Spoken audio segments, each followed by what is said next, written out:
बरोबर आहे. सूत्र नंबर 31 पर्यंत आलो होतो.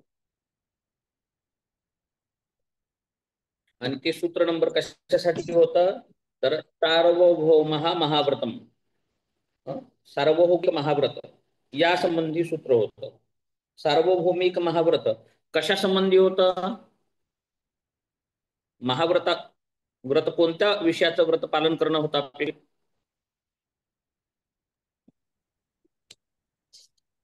अहिंसा, सत्य, अस्तेय, अपरिग्रह, ब्रह्मचर्य. हो. अहिंसा, सत्य, अस्तेय, ब्रह्मचर्य, अपरिग्रह हे व्रत आहेत. हे व्रत आहेत. आणि सार्वभौमिक महाव्रत कसं असतं, तर ते खंडित कुठे नाही झालं पाहिजे, परिच्छिन्न न झालं पाहिजे. परिच्छिन्न कोणकोणत्या गोष्टीने होऊ शकतं? व्रताचं पालन अनेक जण करतात, परंतु महर्षी पतंजलींना सार्वभौमिक महाव्रत अपेक्षित आहे. आणि जे कोणत्याही गोष्टीने घटकांनी खंडित होत नाही. आवाज येत नाही का? आवाजाचा समस्या आहे का? जाती, देश, काल. हा, तर जाती आहे, जातीने खंडित होणारं व्रत असतं. देशाने परिच्छिन्न होऊ शकतं, खंडित होऊ शकतं. जाती, देश, काल आणि समय इत्यादी गोष्टींनी खंडित होऊ शकतं किंवा सीमित होऊ शकतं. मर्यादा येऊ शकते. मर्यादा काय? अहिंसेची मर्यादा आहे आमची, इथंपर्यंत आहे बाबा. जोपर्यंत आमच्यावर अन्याय होत नाही तोपर्यंत आम्ही अहिंसक आहोत. आमच्यावर अन्याय झाला आम्ही उडू, बरोबर आहे, जीव घ्यायला आम्ही मागे पुढे ठरणार, हे अहिंसा झाली का? हे समयाने सीमित झाली. असं कोणत्याही गोष्टीने त्याचं मर्यादा नाही घातली पाहिजे. असं अमर्याद अहिंसा, सत्य, अस्तेय, ब्रह्मचर्य आणि अपरिग्रह ह्या व्रताला महाव्रत म्हटलेलं आहे महर्षी पतंजलींनी. तर आपण कुठून निघालो होतो यासाठी? तर आपण विषय निघालेला आहे योग चित्तवृत्ती निरोध. चित्तवृत्तीचा निरोध म्हणजे योग आहे. मग चित्तवृत्तीच्या निरोधाचा उपाय म्हणून काय सांगितला गेलेला आहे, तर अभ्यास वैराग्य सांगितलं गेलं. त्यानंतर ईश्वर प्रणिधान, चित्त प्रसादनाचे उपाय सांगितले गेले. त्यानंतर साधन पदाच्या प्रारंभी तपः, स्वाध्याय, ईश्वर प्रणिधानाने क्रियायोग, क्रियायोग सांगितला गेला. कशासाठी? समाधी सिद्धीसाठी, कैवल्य प्राप्तीसाठी, चित्तवृत्ती निरोधासाठी. हे सांगत क्लेशाचं प्रकरण आलं. क्लेशानंतर कर्माचा विषय आला, कर्माचं फलप्राप्ती सांगितली. असाच विषय येत येत आपला कुठेपर्यंत आला? दुःख काय आहे, हेय काय आहे, हे हेतू काय आहे, हान काय आहे, आणि हान प्राप्तीचा उपाय काय आहे. हान आपल्याला कळालं. हान म्हणजे काय? कैवल्य. कैवल्य कळालं. आणि ते कैवल्य प्राप्त कसं करावं हा विषय निघाल्यानंतर मग महर्षी पतंजलींनी विषय सुरुवात केला.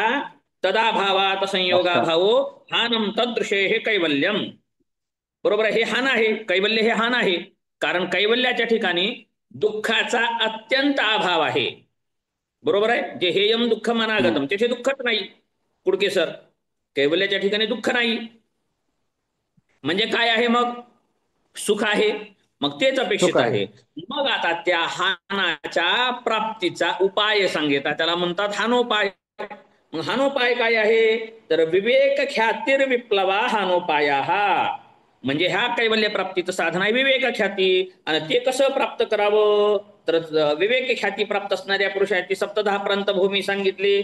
त्यानंतर लगेच काय सांगितलं, मग ते विवेक ख्याती प्राप्त करण्यासाठी काय करावं लागेल? विवेक ख्याती प्राप्त करण्यासाठी काय करावं लागेल?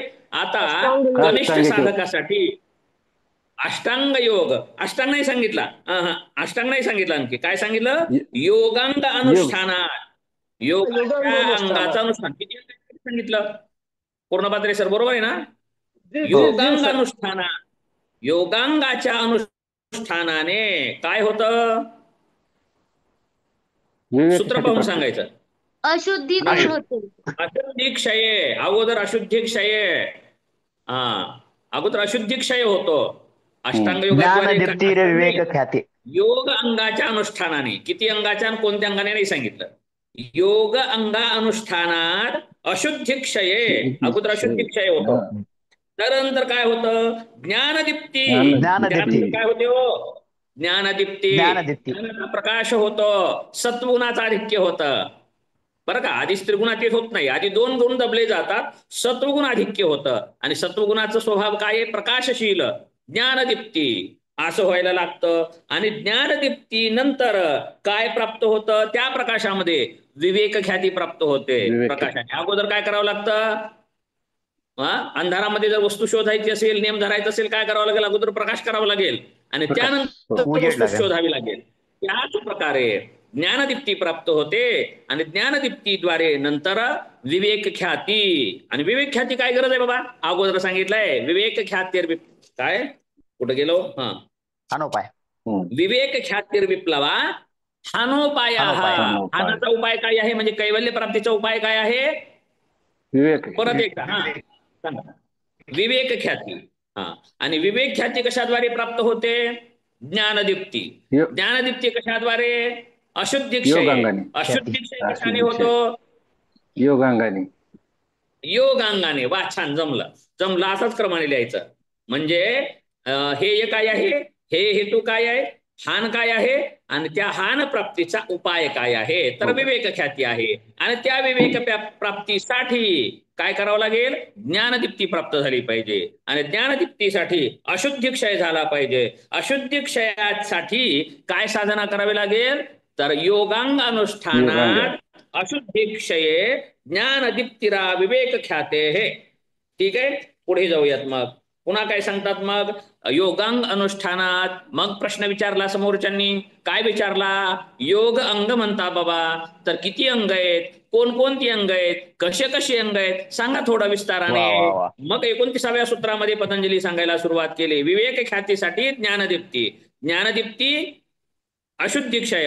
अशुद्धी क्षयासाठी आणि विवेक ख्याती प्राप्तीसाठी योगांग अनुष्ठानाची गरज आहे. मग ती योगाची अंग कोणकोणती आहेत? किती अंग आहेत? हे क्रमाने. मग त्याचा काही क्रम आहे का आणखी? ठीक आहे. अंग नुसते नाही चालत. अंग नाही कुडके सर, नुसते अंग नाही, अंगांचा क्रम पण आहे बरं का. असं करून चालणार नाही. समाधी, धारणा, आसन, प्राणायाम, यमनियम असं कसं चालेल? कोणी कुठेही धरेल, अंग घेतले बस झालं. बरोबर आहे. पायऱ्या आहेत. म्हणून पायऱ्या सांगितल्या. अंग नाही नुसते, या अंगांचा क्रम सांगितला. योग अंगाच्या अनुष्ठानाचा क्रम सुद्धा सांगितला गेलेला आहे. तो कसा आहे? 29वं सूत्र. यम नियम आसन प्राणायाम प्रत्याहार धारणा ध्यान समाधयो अष्टाव अंगानी. आता सांगितले यम नियम आसन प्राणायाम प्रत्याहार धारणा ध्यान आणि समाधी. हे अष्टांग आहेत योगाची. योग एकांगाचा नाही. योग हा एकच आहे, परंतु तो अंगाद्वारे विभाजित झालेला आहे. अंगाद्वारे म्हणण्यापेक्षा काय, त्या पायऱ्या सांगितल्या गेलेल्या आहेत. क्रमाक्रमाने पायऱ्या पायऱ्या पायऱ्याने काय चढायचंय? पर्वत चढायचा आहे. किंवा निश्चित ध्येय चढायचं आहे. काय आहे निश्चित ध्येय? विवेक ख्यातीर विप्लवा हानोपाय. यासाठी पाय जायचं आहे. मग 8 अंग सांगितली. मग नुसते नाव सांगितली. मग पुढे विषय येतो. पहिलं अंग कोणतं आहे? मग पहिलं अंग आहे यम. यम. मग यम कसं आहे? तर यम ही 5 अंगांनी उपांगांनी मिश्रित आहे. 5 उपांगांनी युक्त यम म्हणला जातो. यम हे अंग 5 उपांग आहेत त्याच्यामध्ये. कोणकोणते? अहिंसा, सत्य, अस्तेय, ब्रह्मचर्य, परिग्रह, यमः. मग अहिंसा, सत्य, अस्तेय, ब्रह्मचर्य, अपरिग्रह हे काय आहेत? 5 यम आहेत. मग यम काय आहे? त्याचा अर्थ कसा असेल आपण पाहिलाय काल, घेणार नाही विस्तार. यम मध्ये अहिंसा, हिंसा न करणे. अस्तेय म्हणजे स्थेय न करणे, चोरी न करणे, चोरीची भावना सुद्धा न करणे, चोरीचा विचार सुद्धा न करणे. अस्तेय. अहिंसा, सत्य, सत्य जर राहिलं होतं. सत्य कानाने, वचनाने, इंद्रियांनी, मनाने, सर्व इंद्रियांद्वारे सत्याचरण करणे सर्वावस्थासु. असं सत्याचरण, अस्तेय, ब्रह्मचर्य आणि अपरिग्रह हे आपण पाहिलं काल विस्ताराने. मग हे काय आहेत? 5 व्रत आहेत. मग आपण सर्वजण पाळतो, सर्वजणच पाळतात बरं का, परंतु सार्वभौमिक नाहीत पालन करत बरं का. पालन करतोच आम्ही सगळे. नाही आम्ही चोरी करत नाही, नवऱ्याची करतात बायका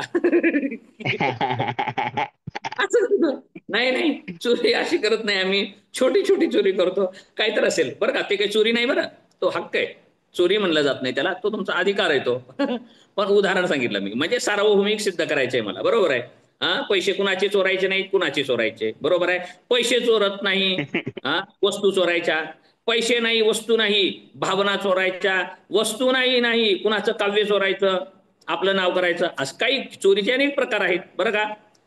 चोरीचे अनेक प्रकार आहेत. अशा प्रकारे अस्तेय ब्रह्मचर्य आणि अपरिग्रह म्हणजे कोणत्याही ह्याच्याने या व्रताचं खंडित नाही झालं पाहिजे, याला सार्वभौमिक महाव्रत म्हणलं. त्या सार्वभौमिक महाव्रतासाठी पतंजलींनी 31वं सूत्र सांगितलं, जाती देश काल समया नवच्छिन्ना सार्वभौमा महाव्रतम.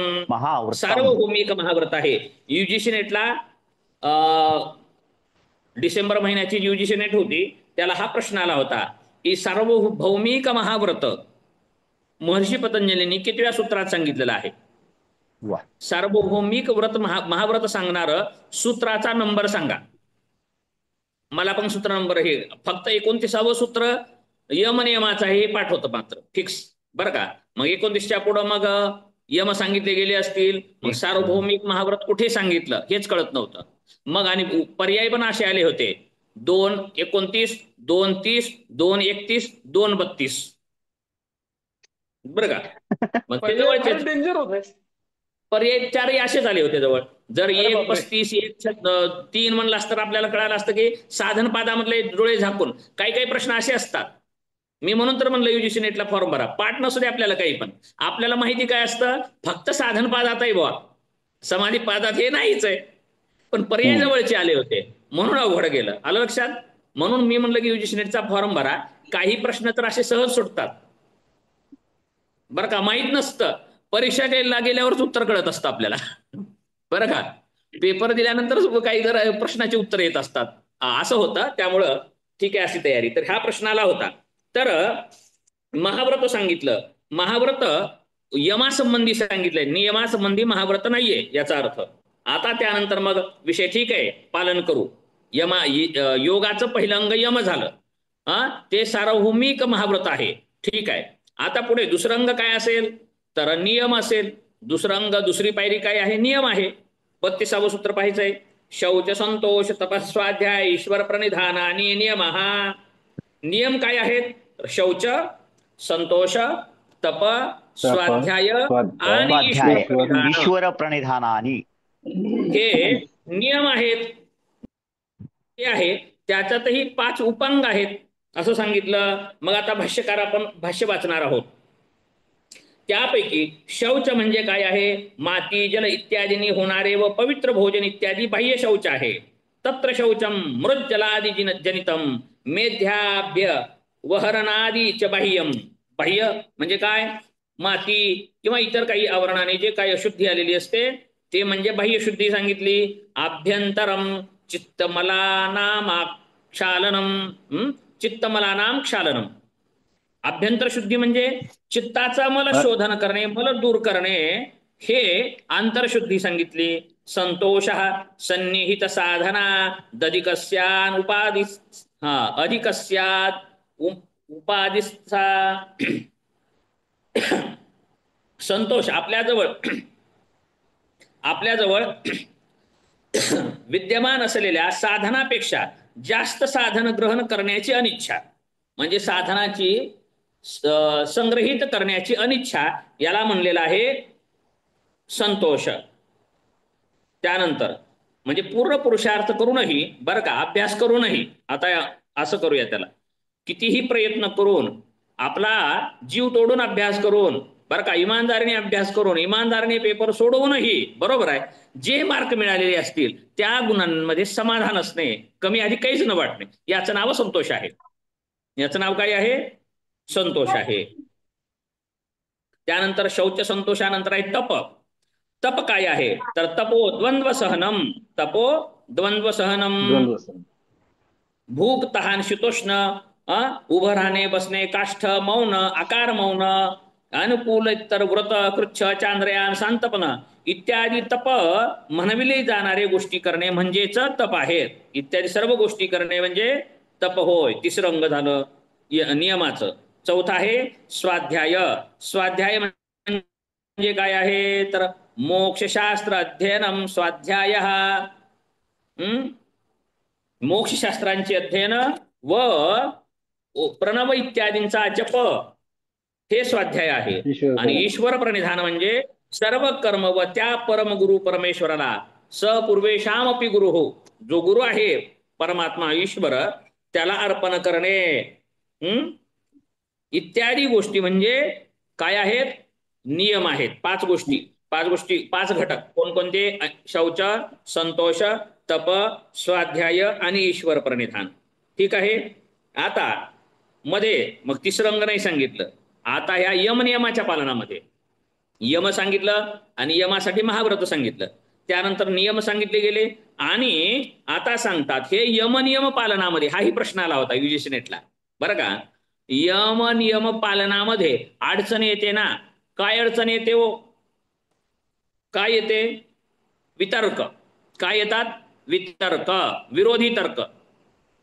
काय नसतंय उगं म्हणायचं असतंय, एवढं शुद्धी करून काय करायचे, बरोबर आहे, काय होत नाही. चला, वितर्क आहे तो, बरोबर आहे. विचार, निगेटिव्ह वितर्क, विरोधी तर्क, निगेटिव्ह विचार, साधनेत बाधा. मग पतंजलींनी सावध केलं इथे लगेचच, माहितीये त्यांना काय काय बाधा येते हे पालन करत असताना. मग सांगितलं वितर्क बाधने प्रतिपक्ष भावनम. जर वितर्क बाधा झाली तर वितर्क नष्ट करण्यासाठी कशाचं काय करायचं, प्रतिपक्ष भावनम म्हणजे विरोध पक्षाचा विचार केला पाहिजे. प्रतिपक्ष भावनम, विरोधी पक्षाचा विचार करायचा. कोणत्या यमनियमाचे पालन करताना वितर्कांमुळे बाधा उत्पन्न झाल्यास विरुद्ध पक्षाचा विचार केला पाहिजे, अर्थात यमनियमाचा भंग झाल्यास फार मोठी हानी होते असे मानून त्या वितर्कांना रोखले पाहिजे. वितर्क व्रताला रोखतात बरं का, यमनियम पालनामध्ये वितर्क अवरोध करतात आणि या वितर्काला अवरोध आपण प्रतिपक्ष विचार करून करायचा आहे. तो कसा असतो, उदाहरणार्थ ज्यावेळी ब्राह्मण योग्य मध्ये हिंसा इत्यादी वितर्क उत्पन्न झाले तर मी अपकार करणाऱ्याची हत्या करीन, असत्य बोलेन, त्याचे द्रव्य घेईन, त्याच्या स्त्री बरोबर अनाचार करीन, त्याच्या परिग्रह संचितावर ताबा मिळवीन. या प्रकारे अतितीव्र कुमार्गोन्मुख वितर्क ज्वराद्वारे पीडित झाल्यावर त्याच्या प्रतिपक्षाची भावना करावी. जसे घोर संसारूपी विस्तवामध्ये जळत मी सर्व प्राण्यांना अभयदान देऊन योगधर्माला शरण गेलेलो आहे, तोच मी वितर्काचा त्याग करून पुन्हा त्यांचा स्वीकार करून कुत्र्याप्रमाणे व्यवहार करणारा बनलो आहे. ज्याप्रमाणे कुत्रा वमन केलेले तेच पुन्हा ग्रहण करतो, त्याचप्रमाणे मी त्याग केलेल्या गोष्टींचा पुन्हा स्वीकार करणारा बनलेलो आहे. याचप्रमाणे अन्य सूत्रात सांगितलेल्या साधनांमध्ये वितर्क उत्पन्न झाल्यास प्रतिपक्षाची भावना केली पाहिजे बरं का. म्हणजे अशी भावना करायची जे सोडून दिलेलं कुत्र्यासारखं वमन ते मनी बैसलेशे, सोडून दिलेलं थुंकलेलं खायचं नाही, असं विचार करायचा बरं का. म्हणजे विरोधी विचार करायचा. जरा हिंसा, आपण हिंसेला प्रवृत्त झालो तर काय केलं पाहिजे, यासाठी आता पुढील सूत्र आणखी व्यवस्थित सांगितलेलं आहे बरं का. पुढील सूत्र दीर्घ आलेलं आहे. कसं आलेलं आहे, प्रतिपक्ष भावना काय आहे. आता प्रतिपक्ष भावना काय आहे त्याचा विस्तार केला बरं का. इथे थोडक्यात सांगितलं होतं. आता प्रतिपक्ष भावना काय आहे ते 34व्या सूत्रात सविस्तर सांगत आहेत. वितर्क काय आहे कळालाच नाही ना आपल्याला. पुढच्या साधकारांनी विचारलं, तुम्ही म्हणतात यमनियम पालनामध्ये वितर्क येतात आणि वितर्काला थांबवण्यासाठी रोखण्यासाठी प्रतिपक्ष भावना केली पाहिजे. आम्हाला वितर्कच कळाले नाहीत आणि प्रतिपक्ष भावना बी कळाली नाही, मग कसं आम्ही हे करू. मग पतंजलींनी पुढील सूत्र सांगितलं. कोणतं सूत्र आहे, वितर्का. कोणकोणते वितर्क आहेत, हिंसा आदया. हिंसा आदया, आदया म्हणजे आदी, आदया म्हणजे काय, इत्यादी. हिंसा इत्यादी म्हणजे कोणकोणते,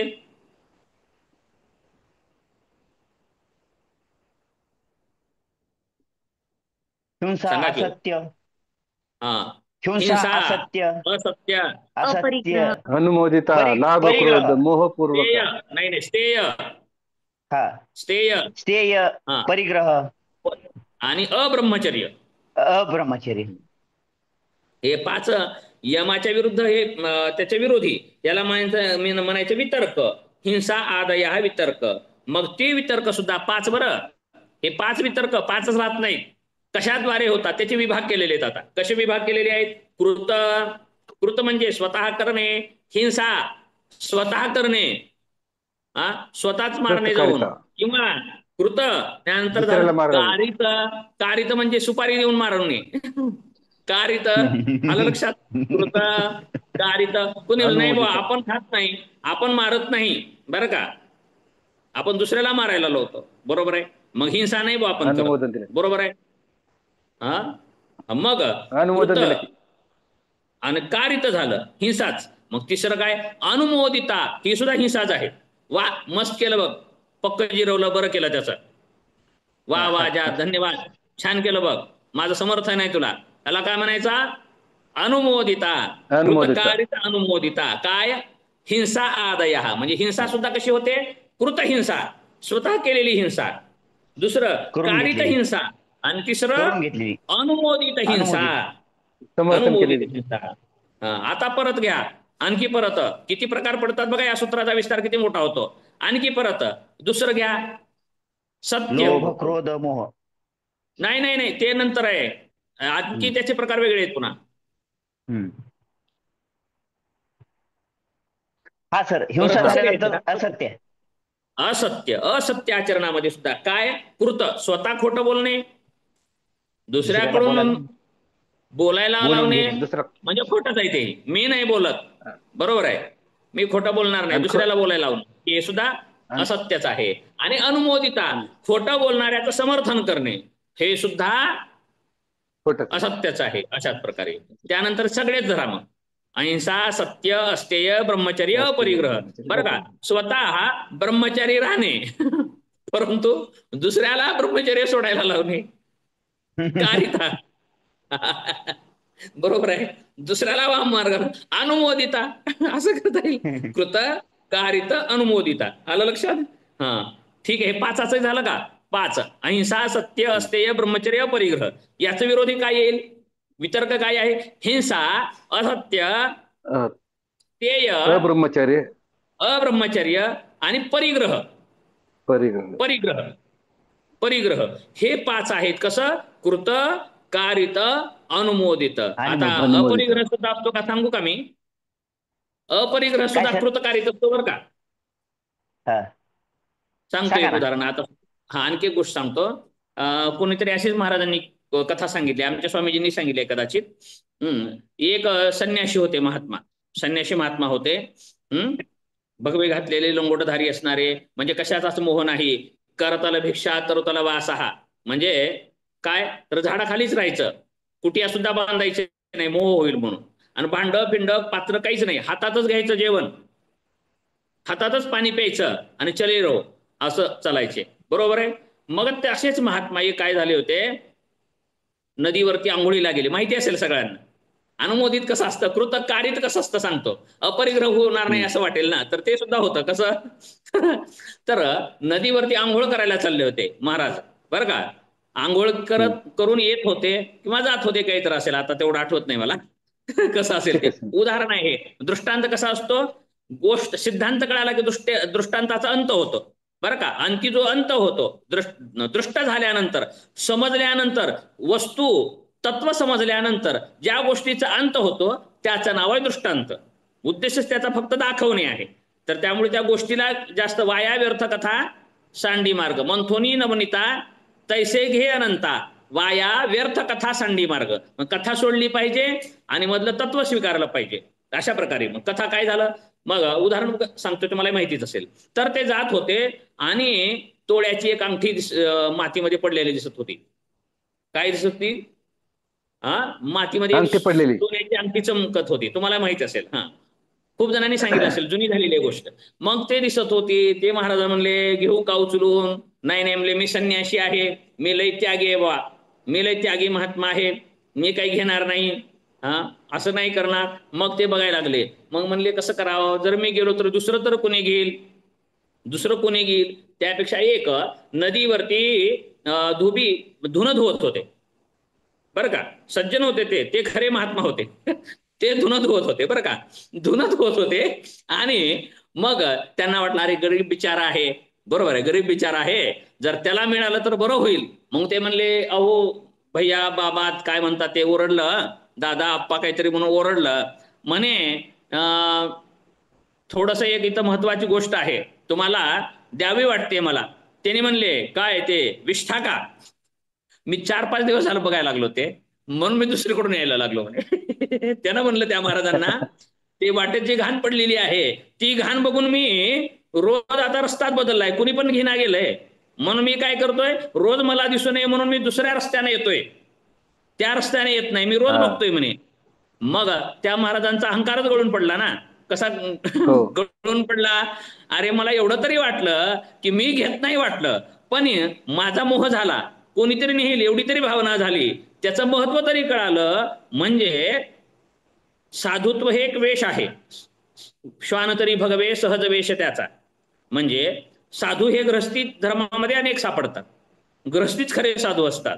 तर सांगायचा विषय संपला. म्हणजे त्यांना काय वाटत होतं, मी परिग्रह नाही करणार, पण दुसऱ्याला परिग्रहाला प्रेरित करणे.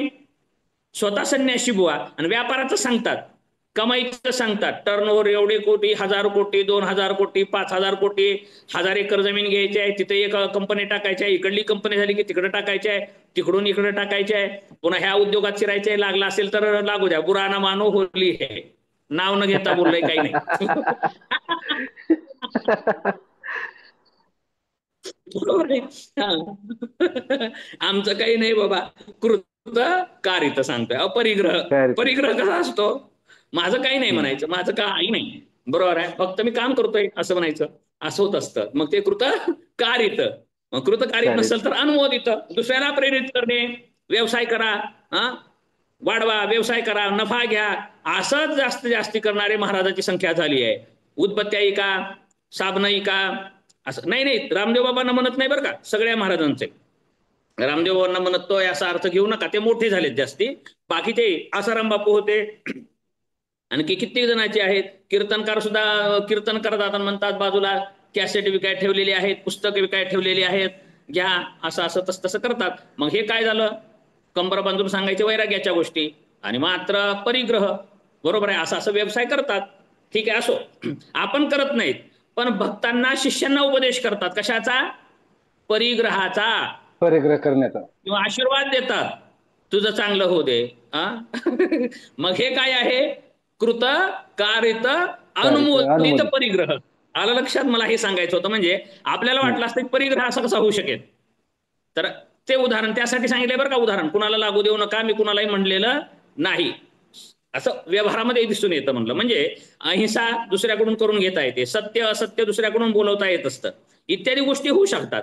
परंतु संचय दुसऱ्याला कसं करायला लावता येईल बाबा, असं वाटेल ना तुम्हाला, म्हणून दिलं होतंय ना. मग कृत कारित अनुमोदित परिग्रह सुद्धा असतो. ठीक आहे. मग कृत कारित अनुमोदित काय आहे, हिंसा आदयः, हिंसा इत्यादी. कळालं? कृत कारित आणि मोदित 3 झाले का? आता आणखी प्रकार, महत्व लय सुंदर आहे विषय बघा. परत कृत परंतु लोभपूर्वक, हिंसा एक घ्या. आता कुडके सर, हिंसा एक घ्यायची, हिंसा कृत परंतु लोभपूर्वक, कृत परंतु क्रोधपूर्वक, कृत परंतु मोहपूर्वक. आलं लक्षात? किती प्रकार पडतात, गुणाकार करा. आणखी काय सुंदर आहे सूत्र आणखी. मग ठीक आहे, हिंसा तेवढं घेतली, कसं, कृत घेतली आहे फक्त, कृत परंतु कृत हिंसा, लोभपूर्वक कृत हिंसा, क्रोधपूर्वक कृत हिंसा, मोहपूर्वक कृत हिंसा, असे झाले प्रकार. पुन्हा कारित हिंसाच फक्त, कारित हिंसा दुसऱ्याकडून करून घेतलेली हिंसा, परंतु ती सुद्धा कशी, लोभपूर्वक, क्रोधपूर्वक, मोहपूर्वक. अलग लक्षात? सूत्र ग्रंथाचं महात्म्य हे आहे. सूत्रामध्ये खूप सारगर्भित अर्थ असतो बसलेला, बरोबर आहे. कृत कारित अनुमोदित, परंतु अनुमोदित घ्या हिंसा, अनुमोदित, लोभपूर्वक अनुमोदित, क्रोधपूर्वक अनुमोदित, मोहपूर्वक अनुमोदित. मग असंच बाकीच्यांना घ्या. कशाला? सत्य असत्य, असत्य सुद्धा कृत लोभ क्रोध मोह, परत कारित लोभ क्रोध मोह पूर्वक, कारित ठोसर सर, कारित सुद्धा लोभ क्रोध मोह पूर्वक. ठीक आहे, एवढ्यावर नाही, आणखी अहिंसा सत्य, अस्तेय, ब्रह्मचर्य, अपरिग्रह एवढ्यांना पण हे असं करा. कसं? कृत लोभ क्रोध मोहपूर्वक, कारित लोभ क्रोध मोहपूर्वक असं सगळ्यांना करा एकाला. असं असं करत किती झालं? एवढ्यावर नाही. आता पुन्हा परत आहे मृदू मृदू. मृदू मध्य आधी मात्रा. आता गुन्हा लय होत्या, मलाही जमणार ते तुम्ही समजून घ्या. आता मृदू बरं का. कृत हिंसा फक्त घ्यायचं, कृत घ्यायचं, मोहपूर्वक, लोभपूर्वक, क्रोधपूर्वक, त्याच्यामध्ये सुद्धा मृदू मध्य अधिमात्र मृदू हिंसा, कारित लोभपूर्वक हिंसा, कृत लोभपूर्वक कृत, मृदू लोभपूर्वकच मध्य, लोभपूर्वकच अधिमात्र, पुन्हा कार्य क्रोधपूर्वक, मृदू मध्य अधिमात्र. असं किती होईल तुम्हाला कळालंय? तुमचं तुम्ही करा आता. कळालंय का? 2 पेजेस भरतील. हा ठीक आहे. याच्यात गणितच करावं लागणार आहे गुणाकार. तर सर एकाचे 81 प्रकार होतात म्हणजे सांगितले आहे. मग अशा प्रकारे एवढे प्रकार पडतात. मग ते आपण ढोबळ धरूयात आता. फक्त मोगम, मोगम म्हणतात का ढोबळ म्हणतात तुमच्याकडे कसं म्हणतात बघा. मोगम धरूयात, ढोबळवानाने पाहूयात. वितर्का हिंसा आदयाः कृत कारित अनुमोदित लोभपूर्वक क्रोधपूर्वक. एकत्र पूर्वक म्हणले बरं का, मी स्वतंत्र स्वतंत्र करतोय. आपण लिहिलं असं करा. कृत हिंसा, कारित हिंसा, अनुमोदित हिंसा, त्यानंतर लोभपूर्वक, क्रोधपूर्वक, मोहपूर्वक, परत मृदू मध्य अधिमात्र. आणि आता हे कशी आहे? यम नियमाचे विरोधी भाव वितर्क म्हणविले जातात. नाही नाही सांग, वाचायचं राहिले ना पूर्ण. मृदू अधिमात्रा दुःखा ज्ञाना अनंत फला इति प्रतिपक्ष भावनम. हे काय सांगायचं होतं? वितर्क आल्यानंतर त्याला प्रतिपक्ष भावना करायची. ते प्रतिपक्ष काय आहे हे सांगण्यासाठीचं सूत्र आहे. काय आहे? यम नियमाचे विरोधी भाव वितर्क म्हणविले जातात. यम नियमाच्या जे विरोधी भाव आहेत त्यांना काय म्हणायचं? वितर्क म्हणविले जातात.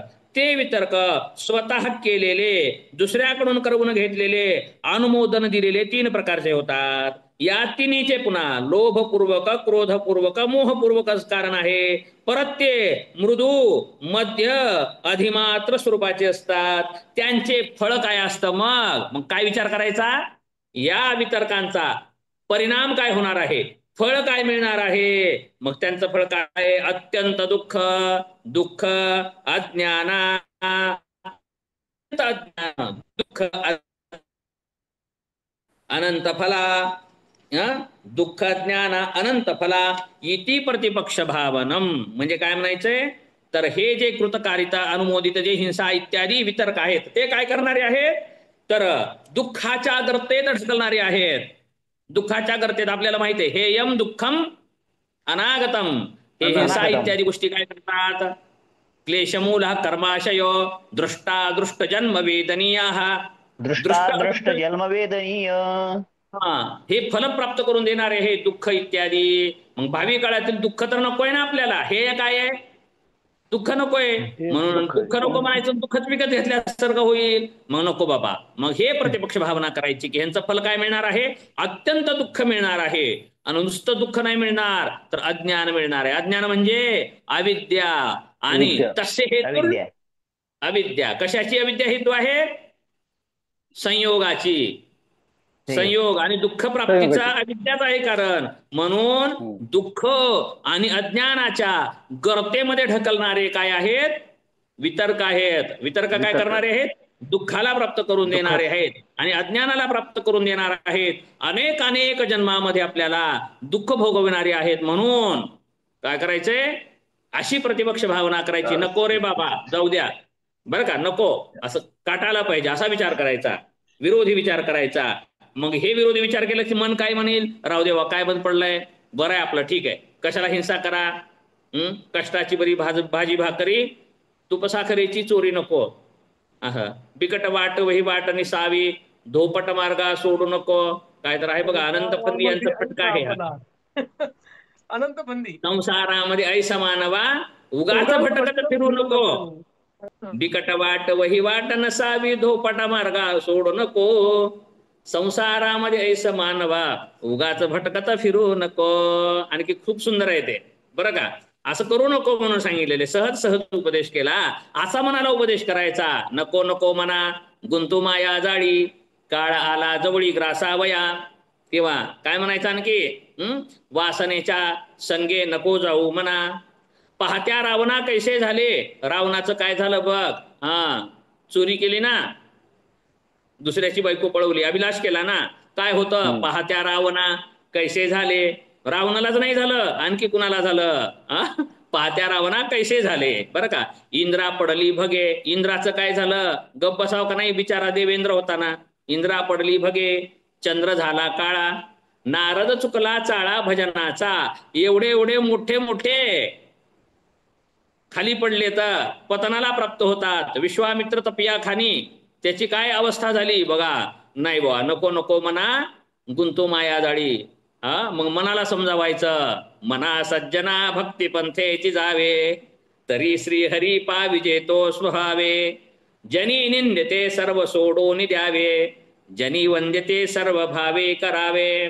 प्रभाते मनी राम चिंतित जावा, पुढे वैखरी राम आधी वदावा. सदाचार हा थोर सांडून येतो, जनी जगी तो चितो मानवी धन्य होतो. मनाला सांगा, अरे मना असं वाघ, मनोबोध आहे तो बरं का. मनाचे श्लोक म्हणजे मनाला सांगायचे, लोकाला नाही सांगायचे. ते लोकाला सांगायचं नाही प्रयत्न, आपल्या मनाला सांगायचं, ऐक रे बाबा ऐक रे बाबा. का कारण मन लय अवघड आहे. करून येते करायला लागतं. भलती आसवेत जाऊ द्या, विषय जाईल. तुकोबारायांनी याबद्दल खूप सुंदर सांगितलंय. असलं मन आहे म्हणून काय करायचा, मनाला थापटून ठेवायचं, मनाला समजावायचं, मनाला बोध करायचा. याला म्हणायचं प्रतिपक्ष भावनम. पाहत्या रावणा कैसे झाले, आणखी एवढ्या मोठ्या मोठ्यांचं काय झालंय हाल सांग. आता सुद्धा जेलमध्ये लय आहेत, त्यांचं कसं कसं झालंय बघ. कशाला रावणन हे आपण का बघितलो का म्हणेल मन. मन काय म्हणेल, रावणाला का मी का बघायला गेलतो का, इंद्राला मी कुठं बघितलं का, पुराणातले वांगे पुराणात काय खरं असतंय असं म्हणलं तर म्हणायचं. मग ह्या जेलमध्ये जाऊन बघ, तिहार जेलमध्ये बघ कोण कोण कसे कसे झालेत बघ. महाराष्ट्रामध्ये बी झालेले आहेत, कसं झालेत बघ. नको रे बाबा म्हणायचं बरं का. घोटाळे वेगवेगळे करून, पैशाची चोरी करून काय काय झालंय बघ, बरोबर आहे. परत हिंसा करून काय काय झालंय बघ. नाही हे खरं आहे. मग मन इथं तर मानेल, नको बाबा म्हणायचं. मग वाकार फिर, ह्याला म्हणायचं प्रतिपक्ष भावनम. हे प्रतिपक्ष भावना आहे. मग ही प्रतिपक्ष भावना काय करते, मग हिंसा इत्यादी जे विकृती आहेत त्याला थांबवते. म्हणल्यामुळे आपलं काय होईल, यमनियमामध्ये रती होईल, यमनियमामध्ये आस्था निर्माण होईल, यमनियम पालनामध्ये काय होईल, दृढता निर्माण होईल. म्हणजे पतंजलीने किती सुंदर सांगितलंय पहा. यम नियम पाळा सुद्धा सांगितलंय बरं का, सार्वभौमिक महाव्रत पाळायला सांगितलंय, परंतु मध्ये येणाऱ्या अडचणी पण सांगितल्यात आणि त्या अडचणी कशा दूर करायच्या हे सुद्धा सांगितलेलं आहे. आलं लक्षात. म्हणजे आसन म्हणजे योग नव्हे. पतंजलींनी यम नियमाला किती महत्व दिलंय सांगा. म्हणून यम नियम पूर्ण झाल्याशिवाय आसनात जय होतच नाही, आसन जय होतच नाही. यम नियम पालनानंतरच आसन सिद्धी होते. मग त्यानंतर पतंजली आता सांगतात, पुढे जाऊयात. नाही आसन नाही सुरू होणार, आसन नाही सुरू होणार. तिसरा अंग कुठं सुरू होत आहे मध्ये विचारलं ना आणखी. ठीक आहे आम्ही पालन करू. आणखी जाऊ द्या की आता आपल्या प्रश्नार्थक आपण सूत्र घेत आहोत ना, प्रश्न विचारून. मग काय म्हणायला लागले पुढचे साधक, ठीक आहे आम्हाला कळालं.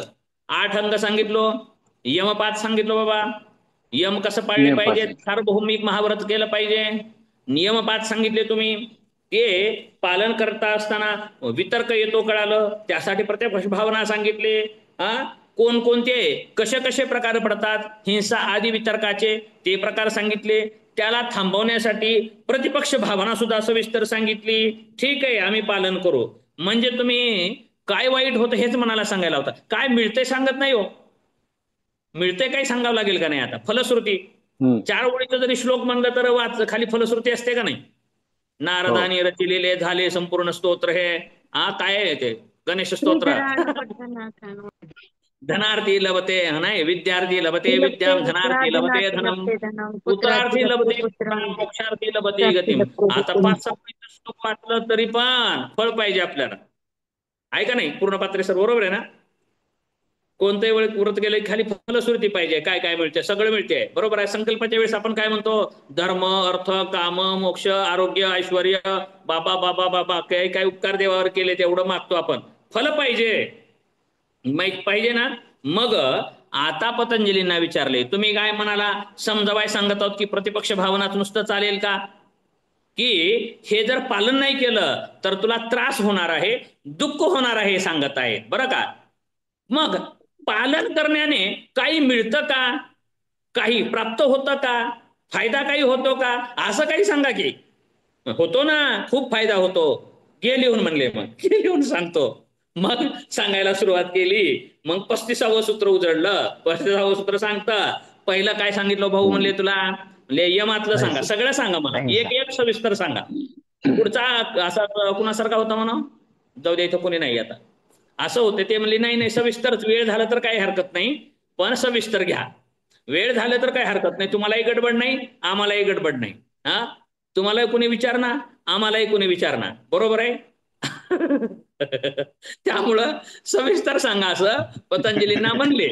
मग पतंजली म्हणले ठीक आहे, मग एकत्रित सांगू का यमाचं फळ आणि नियमाचं फळ? नाही म्हणे, यमातील एका एका घटक सांगितला होतो मी, मग एक एक घटकाचं सांगा बरं का, म्हणजे आम्हाला कळेल कसे काय पालन करण्याने काय प्राप्त होतंय. मग पतंजलींनी सुरुवात केली. पहिला यम काय आहे? अहिंसा.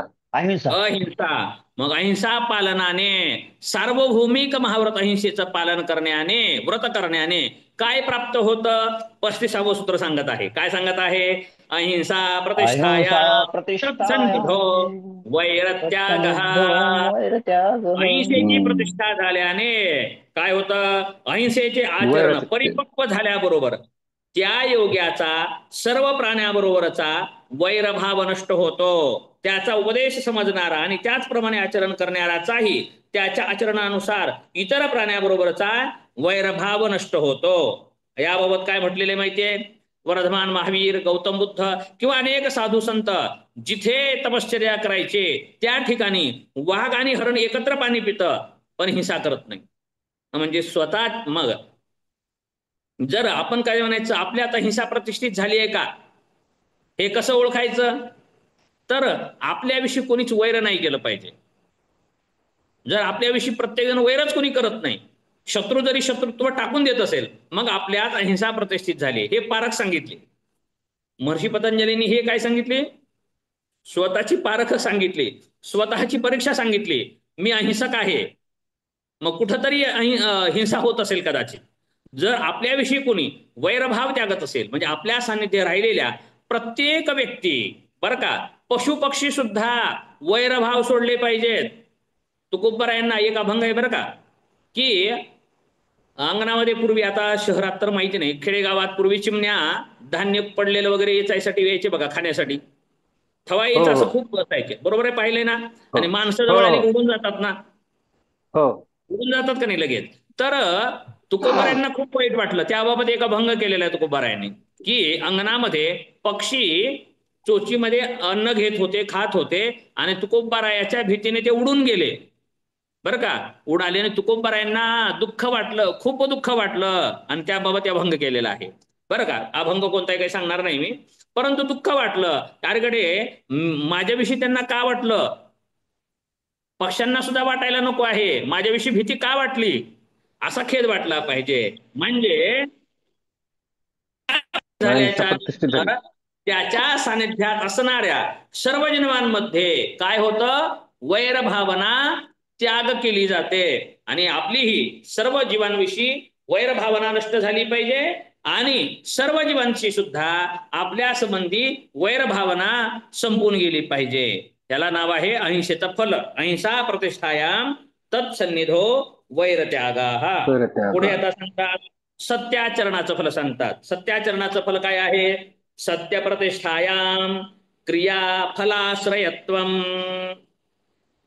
मन शरीर वाणीने सत्याचरण परिपक्व झाल्यानंतर योग्याचे कर्म उत्तम फल देणारे असते व त्याच्या आचरणाचा प्रभाव इतर प्राण्यांवरही यथायोग्य पडतो.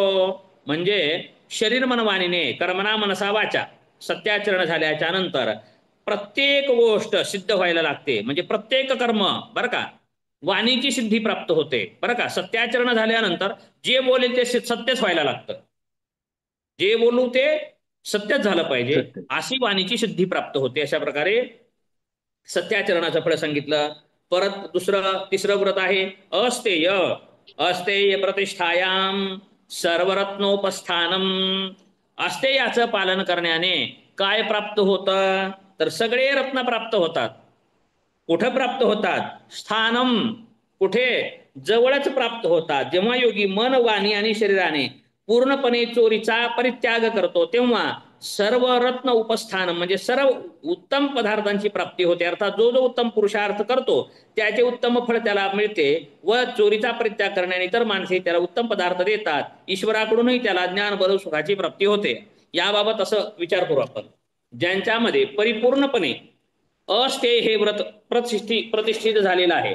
आपण पाहतो बा बरं का घर सोडून संन्यास घेऊन महाराज जातात बाहेर बरोबर आहे. अस्तेय नको म्हणून सोडून जातात आणि बाहेर किती प्राप्त होतं धन? सर्वरत्नोपस्थानम. सगळे आणून देतात बरं का.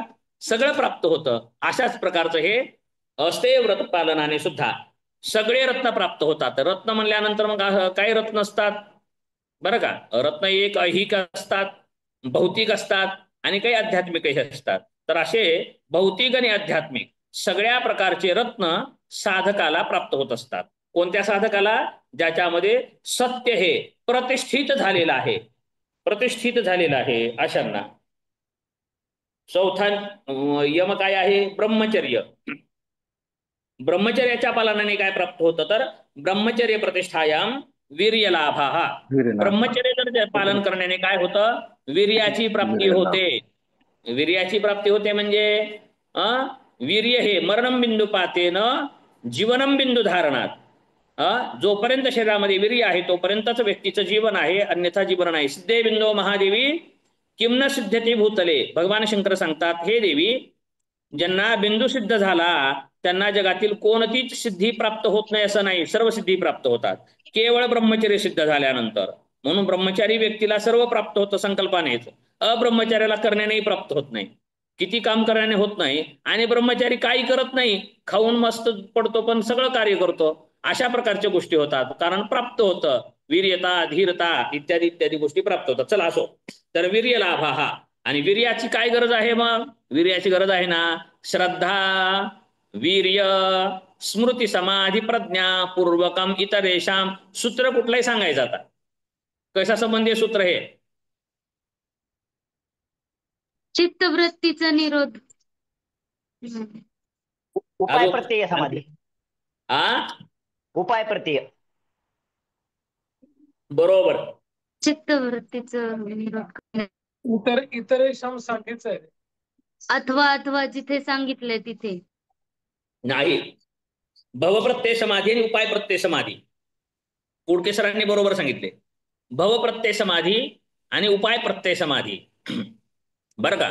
तर उपाय प्रत्यय समाधी बाबत सांगितलेलं आहे. उपाय प्रत्यय समाधी कशी असते? इतरेषाम श्रद्धा वीर्य स्मृती समाधी प्रज्ञा पूर्वकम इतरेषाम. इतरांची संप्रज्ञा समाधी कशी होते? वीर्य तिथेही सांगितलेलं आहे. अनेक ठिकाणी विषय येईलही. आणि हटप्रदीपिका घेरंड संहिता हटरत्नावली सिद्ध सिद्धांत पद्धती शिवसंहिता गोरक्ष शतकम योग बीज अमनस्क योग सगळे हटयोग ग्रंथ घ्या. तिथे बघा ब्रह्मचर्य रक्षण वीर्य रक्षणाच्या मुद्रा सांगितलेल्या आहेत. तुम्हाला 3ऱ्या-4थ्या सत्रात येईल तो भाग. आणि त्यानंतर मग ते आला नाही का तुम्हाला? उपनिषदामध्ये आला असेल.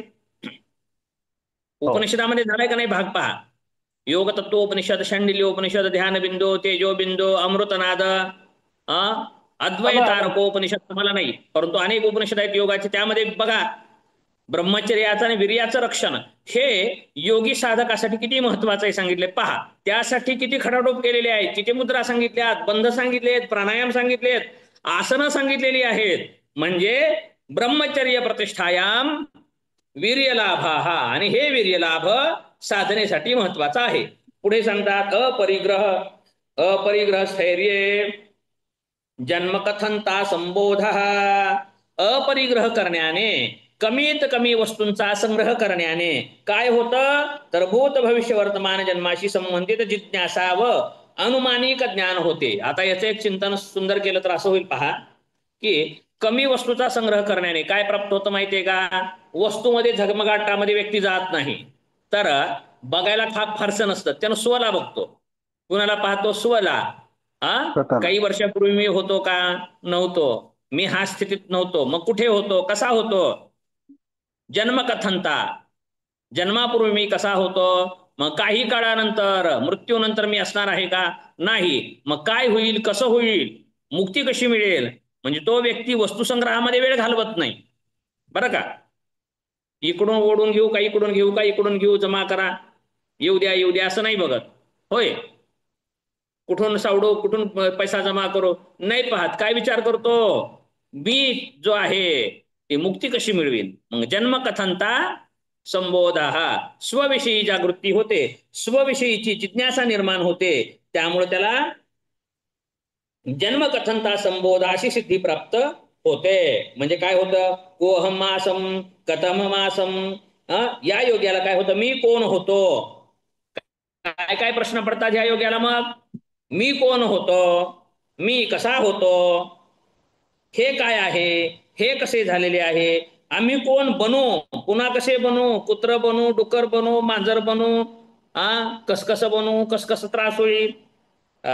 या प्रकारे योग्याला पूर्वकाल परकाल मध्यकालाच्या आपल्या जन्माविषयीची जिज्ञासा होते. त्या पूर्वलिखित सिद्धी यम नियमविषयक स्थिरता निर्माण झाल्यावर प्रगट होतात. म्हणजे हे गोष्टी त्या विचार करतो. जर वस्तू संग्रह केल्या तर फ्रीज घ्यावं, फ्रीज बिघडलंय बाबा, आता नीट करून आणावं लागणार आहे, बरोबर आहे. आता हे झालंय, कलर खराब झालाय, देऊन आणावं, नाही एक मजला वाढवावं काय की एक मजला आणखी वाढवावं लागणार आहे, एक मजला. गाडी पण खराब झाली आहे, दुसरी गाडी घ्यावं काय की, शेजाऱ्याने चांगली गाडी घेतली आहे, आपण आणखी थोडी घ्यावं काय की. विचार काय असतो ह्याला कधी सुचतच नाही. जन्मकथनता संबोध येणारच नाही. तो काय करेल, हेच विचार करेल. आणि काय होईल नंतर, जीवन खतम हुआ तो जीने का ढंगाया, मृत्यूच्या शय्येवरती पडेल आणि पुन्हा म्हणेल मी काय कमवलं, पण पुन्हा काही हातात नाही बरं का, पुन्हा काही नाही, पुन्हा काही होणार नाही, पुन्हा विचार करून काही नाही. सापडलेला हा देह असाच आला आणि असाच गमावला आणि आता चला 84 लक्ष होणे, म्हणजे अशी स्थिती येऊ नये हा विचार योग्यामध्ये येऊ शकतो. कशाने, अपरिग्रह स्थैर्य. म्हणून योगी जनांनी कसं केलं पाहिजे, हटप्रदीपिकेमध्ये सांगितलंय बघा, मठ कसा असला पाहिजे, धनुप्रमाण पर्यंतम शिला जलवर्जिते. एवढा असा मठ स्थापन करायचा आहे, छोटाच मठ असला पाहिजे, वस्तू कमीच असल्या पाहिजेत, भिक्षा मागूनच खाल्लं पाहिजे. हे का बरं केलेलं आहे, आता पोटाला तर लागेल का नाही, पोटाला तर लागेल. मग काय काय घ्यावं लागेल, भांडे आणावे लागतील, शिजवण्याचे आणावं लागतील, साठवून ठेवायचे आणावं लागतील, तयार करायचे आणावं लागतील, जेवायचे आणावं लागतील, पुन्हा धुवायची व्यवस्था करावं लागेल. अरे रे रे काय करावं, हे वाढेलच का नाही. पुन्हा धुणारी माणसं आणावं लागतील. ओशोनी एक गोष्ट सांगितली बरं का, आणखी सांगू, माहिती असेल सर्वांना ते पण, अपरिग्रह. वेगाने चाललंय म्हणून सांगतो. आता काय आहे, ओशोनी एक सांगितलं गोष्ट बघा. एक संन्यासी महात्मा होते, एवढे त्यागी होते बघा माहित असेल, पूर्ण पात्रे सर हसले, माहितीये, त्यागी होते म्हणून खूप भाषेत तर ते लंगोटच धारण करायचे, कपडे पण लेवत नव्हते पूर्ण, एकच लंगोट बरं का, एक लंगोट आणि एक वाळत ठेवायची, एक वाळेल एक लेवायची अंगावरती, परत हे वळवायची दुसरी घ्यायची, असे महात्मा होते. आणि लंगोट एवढ्यावरच राहायचे. तर आश्रमामध्ये असं झालं की लंगोट कुरतडून उंदरं खायला लागले. मग एक असे कोणाचं नाव घेऊ, पारसी सरांनी, ठोसर सरांनी, कोणीतरी म्हणलं की महाराज काय करा म्हणे, मांजर सांभाळा, मी मांजर देतो बा, मांजर देतो, उंदरं येतच नाहीत मांजराला पाहून. ठीक आहे म्हणजे मांजर सांभाळे. मांजर मग फिरायचं, उंदरं कमी झाली की आता, लंगोटर वाचली आता. मग मांजराला उंदरं कमी झाली, आता उंदरं काही खायला मिळणार गेले.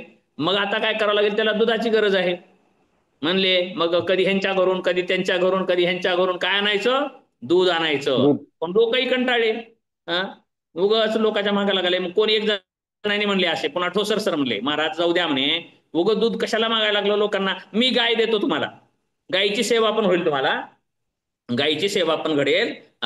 काय चारा पाणी कुठेही खाईल, गावातले लोक देतात, तुम्ही गाय सांभाळावं. मग गाय दिली एकाने. मग गाय सांभाळायला लागले. गाय सांभाळायला लागल्यानंतर पुन्हा गाईचा चारा व्यवस्था वगैरे थोडी थोडी केली.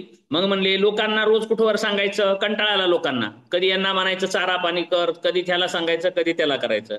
मग पुन्हा एक जणांनी म्हणले, पूर्ण पात्रेसर म्हणले 2 एकर जमीन घ्या महाराज, मी देतो. बरं का, असे उदार झाले. ते म्हणले जमीन घ्या, बरोबर आहे, गाईचं खायला चारा पाणी व्यवस्था होईल, सगळं होईल. मग जमीन पण दिली. मग पुन्हा काय झालं, जमीन पण आहे, गाईच्या पण गायी वाढल्या. आता गायी पण वाढल्या ना, अनेक गायी वाढल्या. फास्ट सांगतोय मी थोडस. गायी वाढल्या. मग आता गाईला सांभाळायला माणूस पाहिजे. मग विद्यार्थी ठेवायला सुरू केले. पुन्हा विद्यार्थी पण राहायला लागले गुरुकुलमध्ये. मग विद्यार्थी राहायला लागले. 2, 4, 5, 6 विद्यार्थी झाले. पुन्हा काय झाले, खाण्याचे वांदे. स्वयंपाक कुठून करायचं, भिक्षा रोज मागून आणायची. म्हणले स्वयंपाक करायला बाई पाहिजे बॉस. आता स्वयंपाक करायला बाई पाहिजे. मग आता कोण तर दुसऱ्याने आणखी सल्ला दिला. दुसऱ्याने, आणखी वय आहे तुमचं.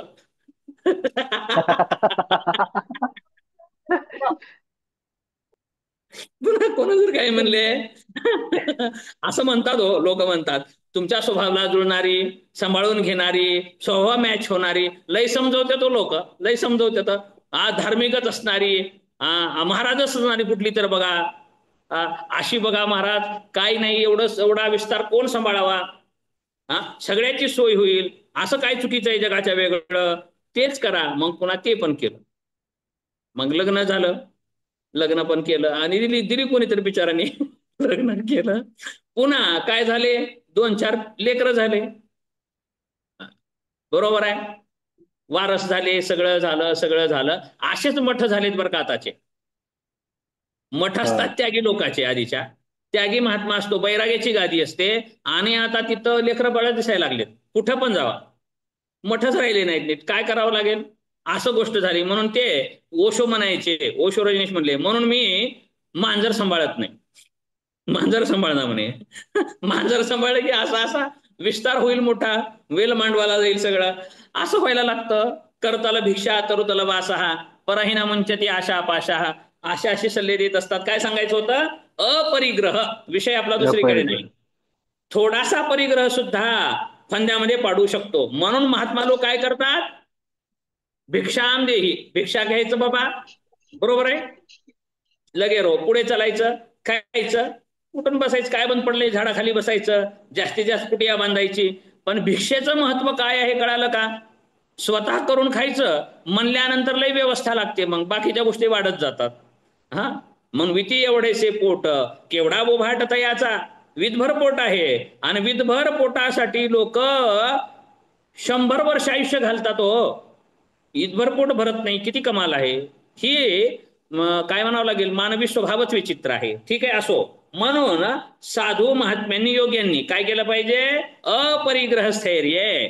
अपरिग्रह प्रतिष्ठित झाल्यानंतर त्याला मग हे सुचत नाही बरं का, असलं काही वाढवत नाही. तो कायम करतो, मी कोण आहे, कुठून आलोय, कशासाठी आलोय, मला काय करायचंय, पुढे काय होणार आहे. मग काय म्हणेल, सापडला देह काकटाळी न्याये, नघडे उपाय घडो आले. दुर्लभत नयमेवय. दुर्लभ गोष्टी 3 आहेत.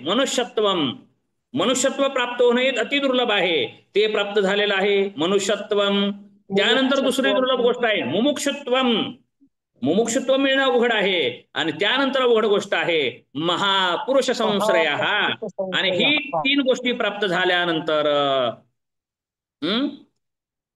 चला मग त्याचा अमोघश्च, तो तरल्याशिवाय राहत नाही. सहतरती नारद भक्तिसूत्रात नारदजी सांगतात काय, सहतरती या संगान त्यजती यो निर्ममो भवती. असा जो आहे तो काय होतो, सहतरती नाही, तो तरतो नाही.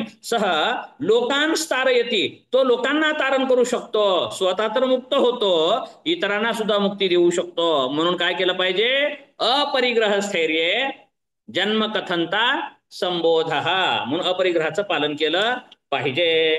पुढे मग एवढं घेऊयात का नियमाबद्दल, नाहीतर थांबूया तिथे. ठीक आहे, थांबू, थोडं घेऊयात. आता शौचापासून सुरू करू. 2 दिवसात संपणार आहे, फारसं नाही. एवढं चिंतनीय भाग नाही इथे काही, फिलॉसॉफिकल भाग नाहीच आहे आता. फिलॉसॉफिकल काही भाग नाही, थोडं थोडं उगा विस्तार असाच करावा लागणार आहे गोष्टी सांगूनच. 40व्या सूत्रापर्यंत आलोत आपण, म्हणजे 10 सूत्र 9 सूत्र पूर्ण केलीत आपण.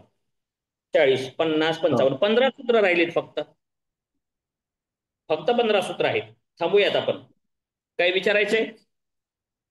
तर याची संबंधित प्रश्नावर आपली चर्चा झाली होती. किती